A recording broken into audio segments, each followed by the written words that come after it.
Oh, look at that. There it is. Good morning, everybody. Good morning, good morning. Take your seats. Pretty please with sugar on top.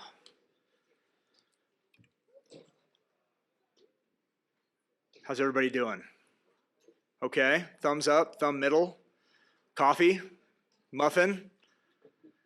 Well, so first of all, thank you everyone for coming today. Thank you for getting up early and being here. My name is Luis Benitez. I am the Chief Impact Officer at the Trust for Public Lands, amongst a host of other things. And the reason why I'm excited to be back here again this year for this very important meeting is because it's family.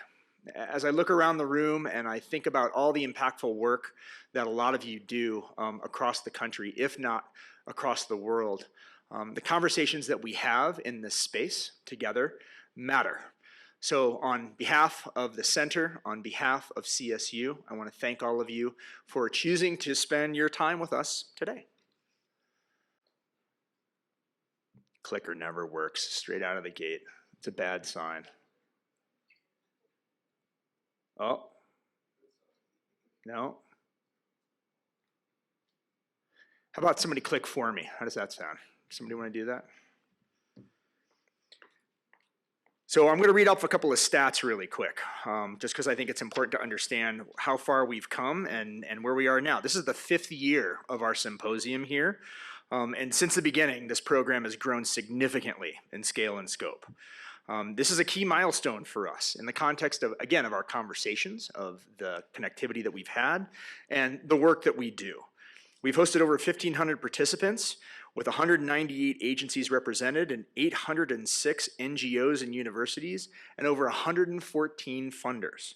We've had 165 speakers across the 5 symposiums, 43% of whom are from the BIPOC community, and nearly 50 other convenings to date with over 5,500 participants, which in turn has raised over $4 million. You know, we've accelerated the impact of 25 project teams through our capacity building programs, which has also collectively received about $1 million. So there's a couple of different sectors where our attendees are coming from today. I know we've got like a little doodad pie chart. Is it up? There we go. Look at that. You know, if this says anything about us, it says one thing. A, we know the spaces that we operate. We know where our family comes from. We know where our connectivity is. B, and I'm speaking to the little slivers on this pie wheel, we know what work we have to do. No surprise probably to most people in this room. We would not be here today, obviously, without our sponsors. I want to thank our presenting sponsor, obviously the Doris Duke Foundation, and the other sponsors that are listed here who have indeed made this event possible. And don't stand, everybody, because there's a lot of you. We're going to go through this fairly quickly. I do want to thank the planning committee. An event like this can't happen without a lot of support from experts across North America. I just want to thank the planning committee for your time, your energy, your commitment, and everything you've brought forward to make today and tomorrow happen. So, a couple of other reminders before we get started. I want to let folks know about the graphic recording going on over here at this table, right up front. Carrie Van Horn is going to be capturing our convention in picture. Hey, Carrie. So, if you say something that's based in genius or something pithy, you too might find yourself as a caricature on her picture this year. So be thinking, if you're coming up here as a speaker, how you're going to bring it. We also have Spanish interpretation available, so please go to the registration desk. They will help you get a headset. We want to make sure that we are as inclusive and holistic in our process as we can be. And for those of you that may fall asleep somewhere in the process today or tomorrow, all sessions will be recorded and made available after the event. Lights are low. It's kind of warm, a little bit of coffee. We've got a piano up in the corner. So if we have any classical pianists during the break, fully encourage you. It's tuned, it's ready. We have permission to touch it. Feel free to come on up, show us your stuff. And speaking of showing us your stuff, you know, President Parsons and I were just having this conversation before we started. Social media, gang, it's a thing. It's out there. How many people, let's just, don't be embarrassed, don't be shy. How many people know how to use Instagram or use Instagram out there? Yeah? All right, that's fair. How many people are vehemently opposed to social media and just wish it would just go away? Right. All right, so that's, we got 20% in the room. That's good, good. Well, we are on social media. It is how we drive that conversation with the next generation. So let's stay connected. We've got some hashtags that are out there.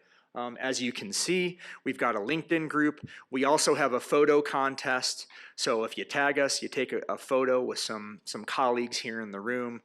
Maybe you sneak into an office upstairs on the 4th floor during lunch, snap a picture at somebody's desk.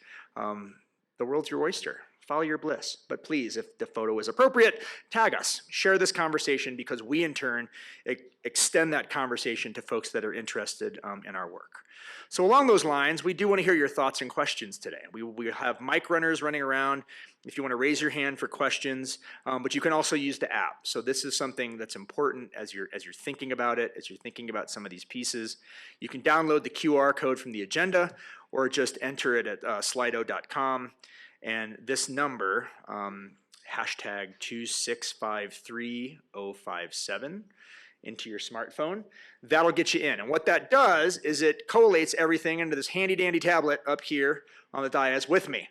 And so as we go, be it one session or another, we're going to be asking those questions. So I'll try to get to as many of them as I possibly can. But if I don't feel like your opportunity is over. Find that speaker out in the hall, run out, find them in the parking lot, try not to scare them, but get the information that you need. That's why we're here today. So why are we here today? You know, the program that we planned for this year about climate and biodiversity is important through the lens of understanding how the crises in these spaces are intertwined. Now, last fall, the world came together during the Climate COP and Biodiversity COP to make unprecedented commitments to solving this intertwined crisis, but biodiversity loss just doesn't mean the loss of plants and animals. It poses enormous risks to human prosperity and well-being. So here's some stats for you. The World Economic Forum estimates that $44 trillion of global GDP, around half of the world's GDP, is highly or moderately dependent on nature. Now, some of you are nodding your heads like, yeah, Luis, heard it before, understand it, that's why I'm here, want to talk about it. Whenever I say this out loud, those statistics and understanding what that means and really looking through the lens of nature as infrastructure, we need all hands from all sectors helping to solve and meet these goals. We need big, ambitious change, not just from our governments and conservation groups. We need new thinking from our finance and private sector too. And we need to keep nature and communities at the center of our solutions. So this is what we're going to explore over the next 2 days together. But before we dive into our program for today, we're going to first hear from CSU's President Amy Parsons. Amy is the 16th president of Colorado State University, and prior to being named president of CSU, President Parsons served in various senior executive leadership roles at CSU and within the CSU system, and combines her higher education experience with a deep private sector background. So ladies and gentlemen, please help me welcome President Parsons.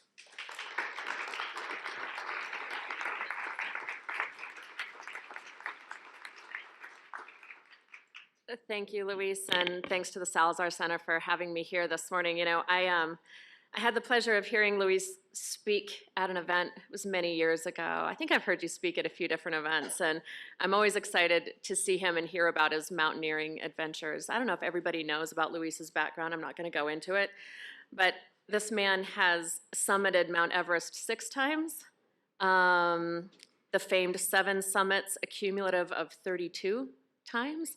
It might be outdated, but one of the greatest mountaineers living today, and I'm just always in awe of what he's achieved as a human being. I think Luis is a different kind of human being that does that. He just got back from Ecuador within the last 48 hours where he was summiting there on a charity summit and is getting ready to go climb the tallest mountain in Antarctica, did you say? Yeah, so crazy stuff if you're interested in that.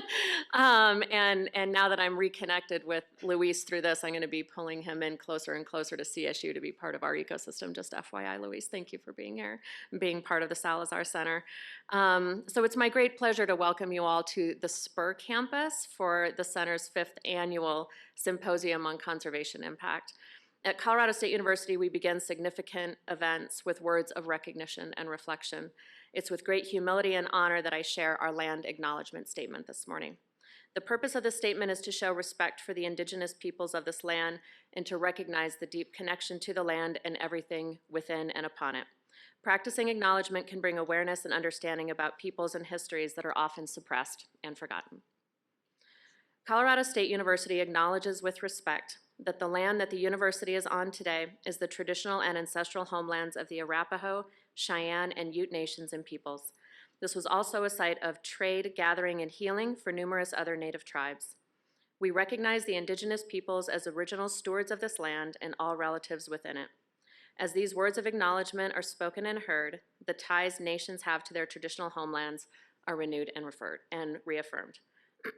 As we start the symposium, I'd like to share first some of the origins of the Salazar Center. Ken Salazar, who many of you know, former U.S. Secretary of the Interior, U.S. Senator, and our current U.S. Ambassador to Mexico, co-founded the Salazar Center years ago, along with now Chancellor Tony Frank. It was created to be a unique resource for conservation work throughout North America. Building on his decades of experience in CSU's conservation science expertise, Ken envisioned an externally facing, impact-oriented program that would help community-based conservation programs learn from an evolving set of best practices and strengthen the scale and durability of effective resource conservation and community benefits across the continent. I had the pleasure recently of visiting with Ken in Mexico City at the embassy and in his home, and it's remarkable that he's doing amazing work for the countries of Mexico and the U.S., but this is still his heart and soul. This is what he wanted to talk about, and so we're really excited to see how he's going to engage in the center now in his new position as ambassador to Mexico.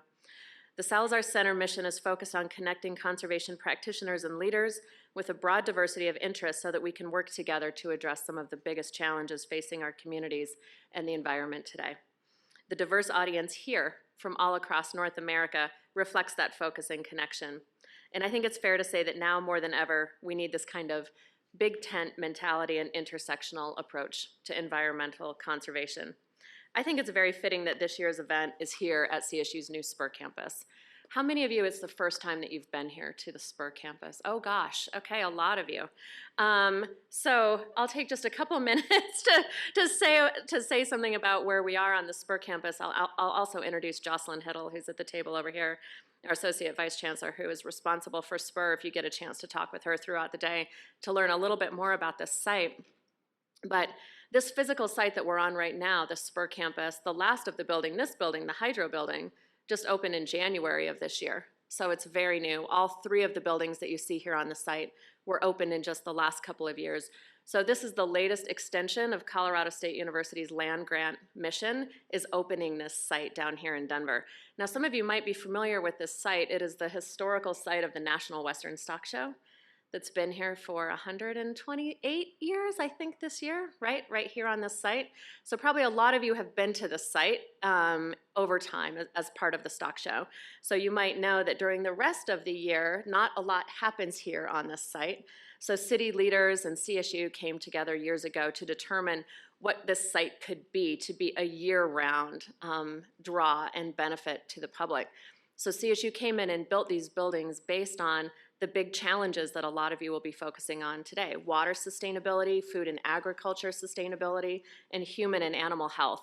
That's the focus of the three buildings here. And this campus and the work that's happening here has now been recognized across the country as a leader in sustainability, both in the research that's happening inside, but the way that these buildings were built. And I don't want my whole morning to be talking about it, but I will just say we just won a national award for sustainability for these buildings, in part because when we came onto this site, as you might imagine, it's a pretty gritty site. One of the grittiest parts about the site that we inherited here was a probably 10-foot tall sewer pipe that ran above ground, 10-foot tall sewer pipe that ran the length of the site and actually blocked our access to the river. You almost wouldn't know that the Platte River runs right along this site because it's been blocked for so long. So smart researchers at CSU figured out a way to partially bury the pipe and to capture the heat from the pipe. So now we are the single largest sewer heat recapture project in the country, and it powers nearly everything that we do here at Spur. So it's both a living laboratory for sustainability and cutting edge research in what happens in these buildings, and also a demonstration site for things like that. So I think it's particularly appropriate that you all are meeting here and talking about these big issues on conservation and climate and the environment and sustainability in this site that's really, we believe, a unique model in what's happening in sustainability. So hope you get a chance when you're here to walk around this building and walk around the other buildings as well. Another interesting thing that's happening at CSU this year is we're embarking on a thematic year of democracy, which means throughout the university we are focusing on democracy, highlighting all of the different things that affect democracy. And I believe that conservation and climate have a major impact on democracy. And I'm really looking forward to exploring that with you all this year, highlighting that. Think about ways that those two things intersect. Talk to me, talk to the staff in the Salazar Center, because that's going to be a focus for CSU all year. Whether it's economic disparity or sense of place and belonging, human health, all of those things impact democracy, and that's something that we're focusing on this year. So CSU is also really leading on sustainability across the country. We were just named the #1 university in the country for interdisciplinary curriculum on sustainability. #1 in the country. #4 in sustainability overall in all doctoral universities in the country. So we're very proud of that. That takes decades of work. CSU began working on this over a decade ago to achieve these goals, and now we're really seeing that pay off in the reputation that CSU has for sustainability. Our updated climate action plan highlights the importance of decarbonizing campus buildings and the energy used to operate them. We adopted our first climate action plan in 2010 with the goal to achieve carbon neutrality by 2050. We've been able to adjust that down by 10 years. So we've recently updated our goal to achieve climate neutrality by 2040 and use 100% renewable electricity by 2030. Today, 92% of all of our academic departments are engaged in sustainability research. All academic departments offer courses that include sustainability, including more than 800 classes at CSU. And I've recently also charged a climate task force across the university to really bring together all of this work that's happening across the university in climate. And one of the things they're going to be focusing on is undergraduate education. Students want to come to the university to study conservation, climate, sustainability, and impact. And industry and nonprofit groups and universities want to hire students with those skills. So it's really on us to build that curriculum to meet that demand on both sides of that. And that's something that we're really going to be focusing and want to be a leader in the country on. I know that the Salazar Center will be a powerful collaborator in this effort and will expertly bring the perspectives of conservation and nature-based solutions to that work at CSU. So we all know that conservation strategies that utilize nature can effectively and efficiently deliver dual climate and biodiversity benefits, all while building resilience for humans and ecosystems. But knowing how the world needs to change isn't enough, and the purpose of these 2 days is to empower you with the knowledge to take back to your work and your communities. So I know that I speak for both Colorado State University and the Salazar Center when I say thank you all for being here and being part of this critical conversation. And in addition to welcoming you today to the symposium, it's also my privilege to introduce you to the center's new leader. The center's first director, Beth Conover, worked with Ambassador Salazar to bring his ambitious vision for the center to programmatic reality over the last 5 years. Standing on that firm foundation, the center enters its next phase of evolution poised for growth.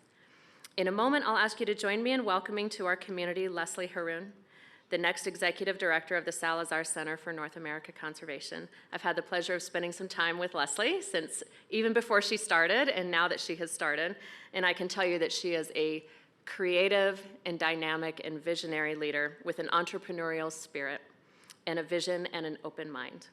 Leslie comes to us from the Democracy Collaborative, where she used her leadership and strategic thinking skills to help build a people-powered vision for a new democratic economy, an economy run on shared prosperity and inclusion, not exploitation.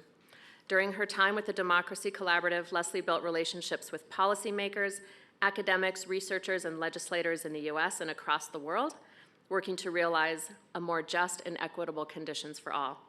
As the founding director of Partners for a New Economy, Leslie oversaw innovation and reform in the banking section, enterprise structure, and governance. Not unlike Ken Salazar's, her vision was ambitious, to transform our economy to ensure a healthy and livable planet. Her connections to the conservation community run far and deep.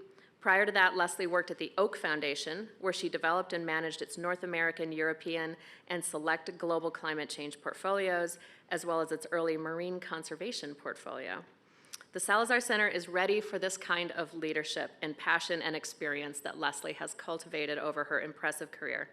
I'm excited to see the wonderful alchemy that this new chapter for the Salazar Center brings, and I'm looking forward to working with Leslie and the center to support her and deepen its connections to campus and our global CSU community. So please join me in welcoming up Leslie Harroun.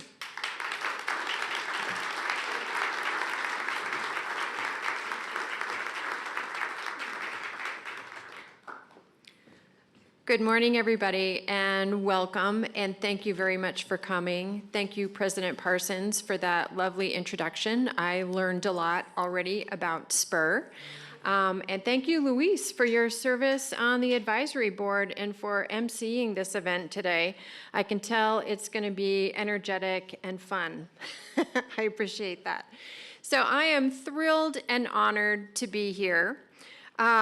Even though the past week, the past 8 days has been like drinking from a fire hose, I can't imagine a better time or a better way to start with this symposium.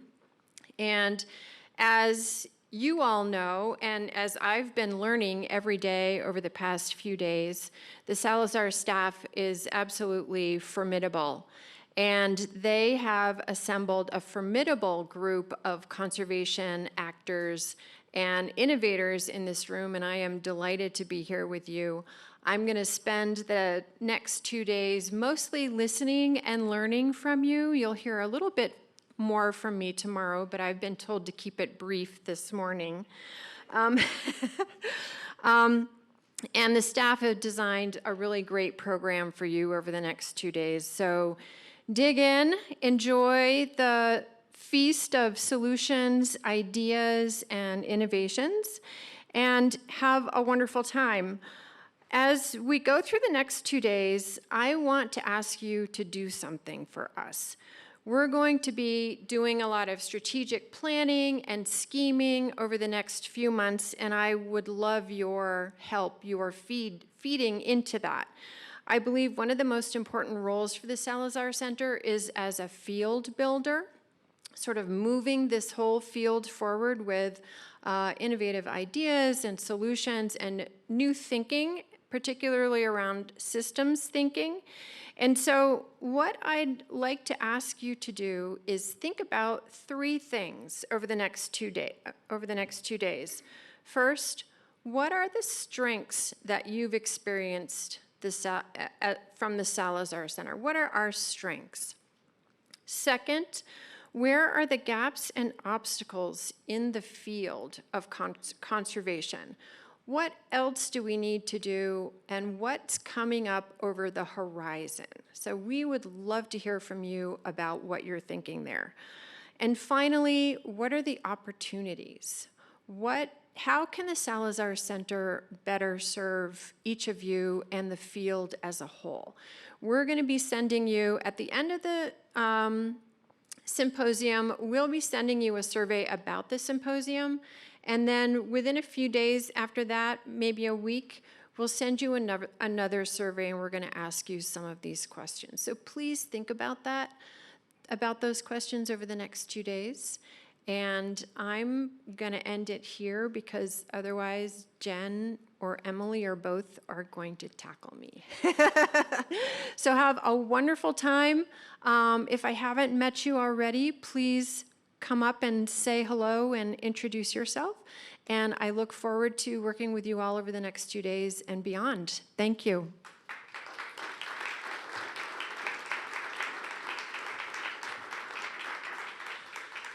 Thank you, Leslie, and thank you, President Parsons.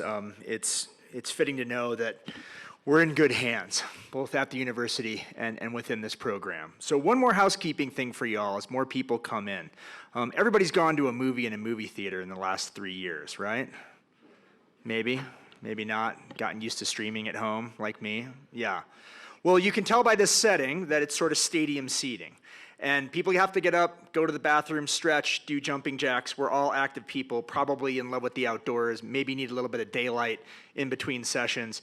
If you have to get up and move around, if you have to scoot over to make room for people, see these folks down here craning their necks, desperately looking for a chair where they're not going to have to walk in front of 17 people? See, there he goes. He's brave.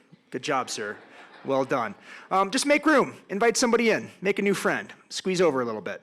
That's going to be the general tenor and tempo of the next couple of days. Fair enough? Good. Okay. Let's get going. So